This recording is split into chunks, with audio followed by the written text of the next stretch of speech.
ஸ்ரீமதே ராமானுஜாய நமக. தினம் ஒரு திவ்ய பிரபந்தம் தொடரிலே இன்றைக்கு 1748வது பகுதி. திருமங்கை ஆழ்வார் அருளிய பெரிய திருமொழியை அனுபவித்து வருகிறோம். அதிலே 9ஆம் பத்தின் 4ஆம் திருமொழி திருப்புல்லாணி திவ்ய தேசத்தை மங்களாசாசனம் செய்யும் 2ஆம் திருமொழி. அதனுடைய 2வது பாசுரத்தை இன்று நாம் இணைந்து அனுபவிக்க இருக்கிறோம். முதல் பாசுரத்திலே நோவுபடுதலே நமக்கு இயல்பாகிவிட்டது, துன்பப்படுவதே இயல்பாகிவிட்டது, எம்பெருமான் நம்மளை துன்பப்படுத்தி கொண்டே இருக்கிறான் என்று கூறி பின் வாழாயிருப்பதை விட்டு தான் இருக்கும் இடத்தில் வாழ்கின்ற பறவைகளை எம்பெருமானிடம் தூதுவிடுகிறாள் பரகால நாயகி. அடைவதற்கு எளியவனாய் அல்லாதவனை விரும்பி உடல் வெளுத்திருக்கிறோனோ, அடைவதற்கு எளியவனாய் இல்லாத ஒருவனை எம்பெருமானை விரும்பி உடல் வெளுத்து இருக்கிறோனோ என்று பரகால் நாயகி எண்ணுகிறாள், சொல்லுகிறாள். வாமன அவதாரம், எம்பெருமான் வாமன அவதாரம் செய்தான். வாமன அவதாரம் பரத்துவத்தை போன்று கிட்டுவதற்கு அரியது என்று எம்பெருமான் எனக்கு அருள் செய்ய எழுந்தருளி இருக்கும் திருப்புல்லாணியில் எனது இந்த நிலையை அவனுக்கு அறிவியுங்கள் என்று கூறுகிறாள் பரகால நாயகி. அந்த புள்ளினங்களிடம் தன்னுடைய பசலை நோயை அறிவிக்கும்படி சில பறவைகளை தூது விடுகிறாள் பரகால நாயகி இந்த பாசுரத்திலே. இந்த 4ஆம் திருமொழி பாசுரங்களின் வியாக்கியானங்கள், உரைகள் விரிவாக அமைந்திருக்கின்றன. அதனாலே நாமும் இந்த பாசுரங்களை சற்று விரிவாகவே அனுபவிக்கலாம். பரகால நாயகி தான் படும் துயரத்தை, எம்பெருமானை அடைய முடியவில்லையே என்கின்ற அந்த துயரத்தை, அதை நாமும் தெரிந்து கொள்ள வேண்டும். நாமும் அப்படி எம்பெருமானை அடைய முடியவில்லையே என்று துன்பப்பட வேண்டும், துயரப்பட வேண்டும், மனதிலே அந்த ஆசை இருக்க வேண்டும் என்பதற்காக சொல்லப்பட்ட பாசுரங்கள். அதனாலே சற்றே விபுலமான உரைகள், பொறுமையாக அனுபவிக்கலாம். இன்றைய பாசுரம். முன்னம் குரலுருவாய் மூவடி மண் கொண்டு அளந்த மன்னன் சரிதைக்கே மாலாகி பொன் பயந்தேன், பொன்னங்களிக்கானல் புள்ளினங்காள் புல்லாணி அன்னமாய் நூல் பயந்தார்க்கு ஆங்கிதனை செப்புமினே என்கிறாள். முன்னம் குரலுருவாய் மூவடி மண் கொண்டளந்த மன்னன் சரிதைக்கே மாலாகி, மால் என்றால் பிச்சு, பைத்தியமாகி பொன் பயந்தேன், பொன் நிறமாக ஆகிவிட்டது என் உடல், பசலை படர்ந்து விட்டது, பொன் பயந்தேன். பொன்னங்களிக்கானல் புள்ளினங்காள் என்று அழைக்கிறாள் பரகால நாயகி. அதுவும் எங்கே? பொன்னங்களிக்கானல், அங்கே இருக்கக்கூடிய அந்த பொன்னங்களிக்காலிலே இருக்கக்கூடிய புள்ளினங்காள் புல்லாணி அன்னமாய் நூல் பயந்தார்க்கு ஆங்கிதனை செப்புமினே என்கிறாள். பொன்னங்களிக்கானல், பொலிவுடைய அழகிய உப்பங்களியை அடுத்த கடற்கரை சோலையிலே பொன்னங்களிக்கானல் புள்ளினங்காள் வாழும் பறவை கூட்டங்களே என்று விழித்து சொல்லுகிறாள். முன்னம் குரலுருவாய் மூவடி மண் கொண்டு அளந்த மன்னன் சரிதைக்கே மாலாகி பொன் பயந்தேன். முன்பு வாமன அவதாரம் எடுத்து குரலன் வடிவெடுத்து குட்டையாக வந்து மாவலியிடம், மகாபலி சக்கரவர்த்தியிடம் 3 அடி மண் இறந்து பிச்சை கேட்டு பெற்று பின் திருவிக்கிரமனாக 3 உலகும் வளர்ந்து திருவிக்கிரமனாக வளர்ந்து 3 உலகையும் ஈரடியாக அளந்த அரசர்க்கு அரசனான அந்த மன்னன் அவனுடைய எம்பெருமானுடைய செயலை கண்டு பித்தேறி என் நிறத்தை இழந்து விட்டேன், பைத்தியமாகி என் நிறத்தை இழந்து விட்டேன். முன்னம் குரலுருவாய் மூவடி மண் கொண்டளந்த மன்னன் சரிதைக்கே மாலாகி பொன் பயந்தேன். இதனை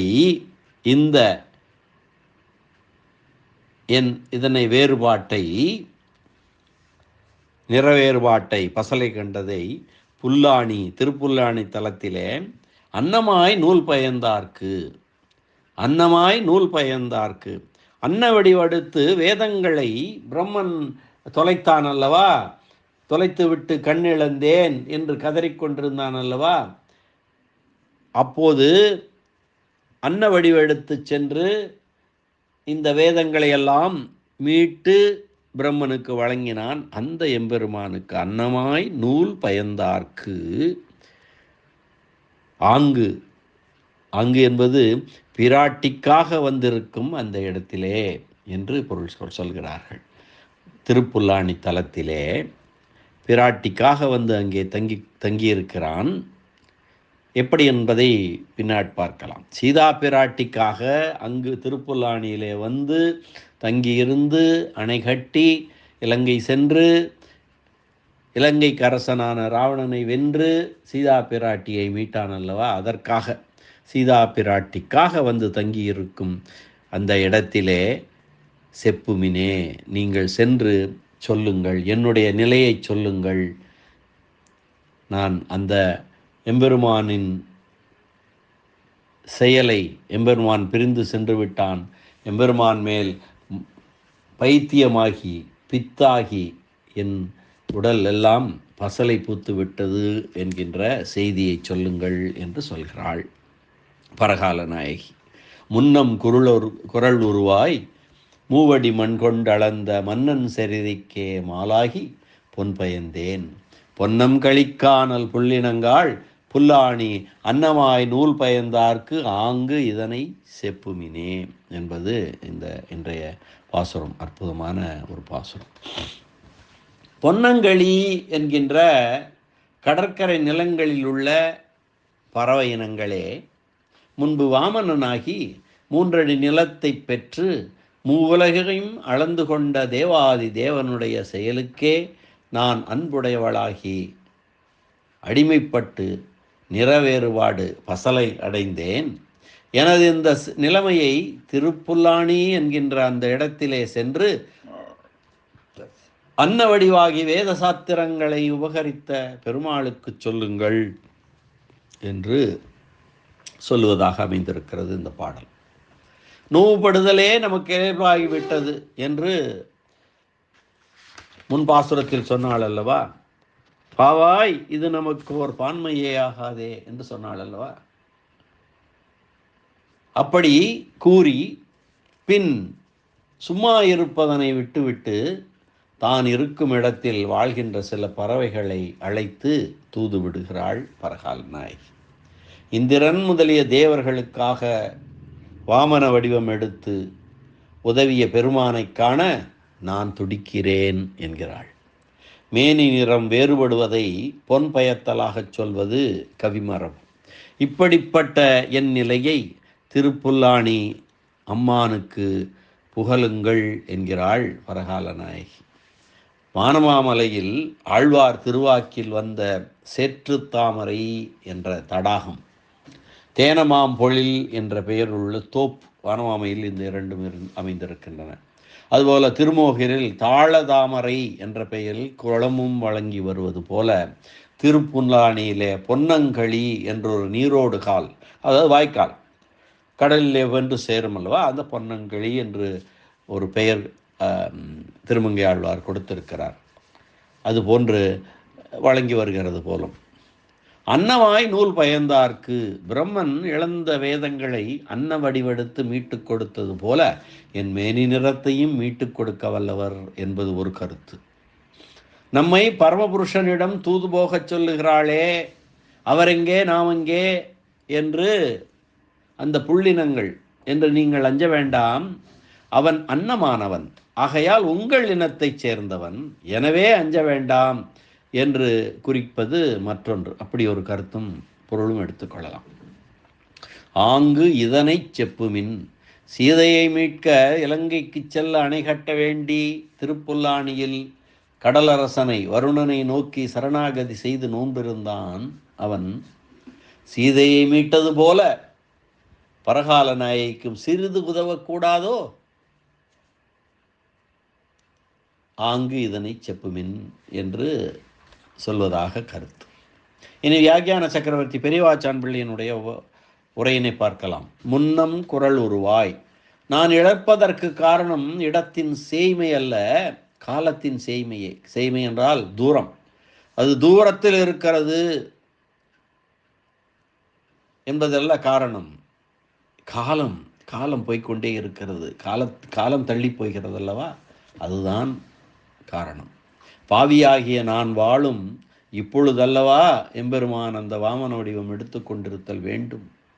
தண்ணீரை எதிர்பார்த்து நிற்கும் வயலின் பயிரை விட்டுவிட்டு மழை கடலிலே போய் பெய்கிறதே. ஆற்று நீர் தன்னிடம் வந்தாலும் வராவிட்டாலும், வந்து சேராவிட்டாலும், மழை பெய்யாவிட்டாலும் கடலுக்கு ஒரு குறையும் இல்லை. அது என்ன ஆகி போகிறது? கடல் அப்படியே தான் இருக்க போகிறது இல்லையா? ஆனால் வயலிலே அந்த பயிர்கள் அந்த தண்ணீருக்காக ஏங்கிக் கொண்டிருக்கிறது. ஆனால் அதை விட்டு கடலிலே போய் மழை பெய்கிறது. அதுபோல நான் ஏங்கிக் கொண்டிருக்கிறேன், என்னை விட்டு அங்கே திருப்புல்லானியில் சென்று அவன் இருக்கிறான் என்று பொருள். கிருஷ்ணா அவதாரம் முடிந்த பின் சில நாள் கழித்து நம்மாழ்வார் அவதாரம் ஏற்பட்டது. அதன் தான் நம்மாழ்வார் அவதாரம் செய்தார். அதனாலே அவர் வருந்தி, உண்ணும் நீர் உள்ளே பருகப்படாமல், தண்ணீர் குடிக்கிறோம், குடிக்கிற தண்ணீர் பல்லிலே பட்டு வெளியே தெரித்து விடுகிறது. தண்ணீர் உள்ளே செல்லவில்லை. தண்ணீர் தேவை பருகப்படாமல் பல்லிலே பட்டு தெரித்தது போல கண்ணனை நேரில் காணும் வாய்ப்பு சில நாள் பின்பு பிறந்ததால் இழக்கப்பட்டது என்று நம்மாழ்வார் வருந்தினார். அதுபோல இந்த ஆழ்வாரும், திருமங்கை ஆழ்வாரும், வாமனாவதாரத்தை சமீபத்தில் ஏற்பட்டதாக எண்ணி அண்மையில் நிகழ்ந்ததை என்னால் காண முடியவில்லையே என்று வருந்துகிறார்கள். குரல் உருவாய் தெய்வீக வடிவை கண்களாலே முகந்து அனுபவிக்கலாம்படி அவ்வளவு கொள்ளை அழகு. வாமனன் சிறு பிள்ளையாக வந்தது.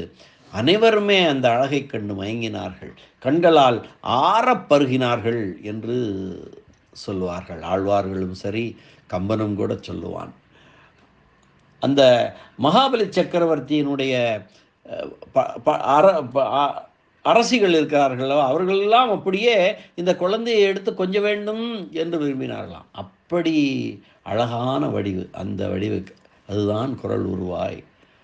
குரல் உருவாய் வந்து மூவடி மண் கொண்டு அளந்த மூவுலகங்களுக்கும் அப்பாற்பட்ட பரப்பும் பரமபதமும் தன் உடைமையாக கொண்டிருக்கக்கூடிய எம்பெருமான் அவன் அல்லவா 3 அடி மண் வேண்டும் என்று இறந்தான் மகாபலி சக்கரவர்த்தியிடம். எல்லாம் அவனுடையது. 3 உலகங்கள், அது 7 உலகங்கள், அதற்கு மேற்பட்ட பரப்பு, பரமபதம் எல்லாம் அவனுடைய சொத்து. அப்படி இருக்கிறவன் லக்ஷ்மி, மகாலட்சுமியே மார்பில் இருக்கிறாள். எல்லா செல்வமும் அவனுடையது. ஆனால் அவன் சென்று மகாபலி சக்கரவர்த்தியிடம் பிச்சை எடுத்தான், இறந்தான். இறந்து 3 அடி நிலம் படைத்து கேட்டான். 3 அடி மண் கொண்டு பின் அளந்தான். அதுவும் தனக்காக செய்யவில்லை, அவன் இந்திராதி தேவர்களுக்காக அதை செய்தான், மற்றவர்களுக்காக செய்தான், மற்றவர்கள் துன்பம் பொறுக்காமல் செய்தான். அவன் இறந்ததும் பின் மண் அளந்ததும் தேவைக்கு அதிகமான செயல்கள். தேவையில்லையே, எதற்காக இவன் சென்று இறக்க வேண்டும், அதற்கு பிறகு அதை அளக்க வேண்டும், தன் சொத்து தானே, எடுத்துக்கொள்ள வேண்டியதானே. அந்த வடிவை கண்டபோது தன்னையும் தன் உடைமைகளையும் மகாபலி சக்கரவர்த்தி அப்படியே அந்த வாமனனுக்கு உடைமையாக்கி விட்டான்.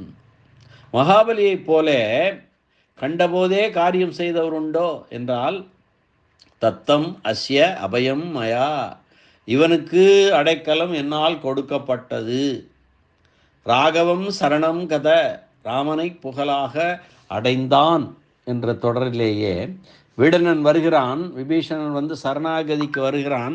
பார்த்தவுடனே அவன் தத்தம் அஸ்ய அபயம் மயா, இவனுக்கு அடைக்கலம் என்னால் கொடுக்கப்பட்டது என்று சொல்லிவிட்டான் என்று வருகிறார். அதனாலே ராமனை புகழாக அடைந்தான் வீடனன் என்பது ராமாயணத்திலே வரக்கூடிய வரிகள். இதற்கு இடையிலே சில உரையாடல்கள் சுக்ரீவனுடைய இசைவை பெறுவதற்காக அமைந்தது தானே தவிர, பார்த்தவுடனேயே ராமபிரான் இவனுக்கு கண்டவுடன் காரியம் செய்தான், அவனுக்கு அபயம் கொடுத்து விட்டான், அவன் சரணாகதி ஏற்றுக்கொண்டு விட்டான் என்பதுதான் தத்தம் அஸ்ய அபயம் மயா. மூவடி மண் கொண்டு அளந்த பெருமான், மூவடி மண் கொண்டு அளந்த மன்னன் மகாபலி சக்கரவர்த்தியிடம் இறந்து மூவடி மண் பெற்று பின் திருவிக்கிரமனாக வளர்ந்து அளந்து கொண்டான்.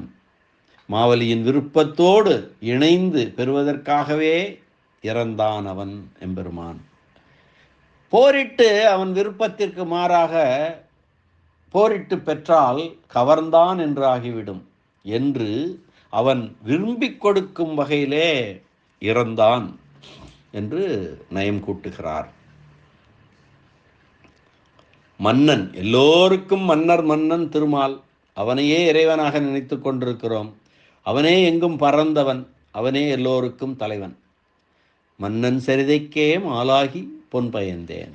அப்படி அவன் பிறருக்காக செய்த செயலிலே ஈடுபட்டு நான் என் மாமை நிறத்தை இழந்தேன், என்னுடைய இயற்கையான நிறத்தை இழந்தேன், பொன் பயந்தேன்.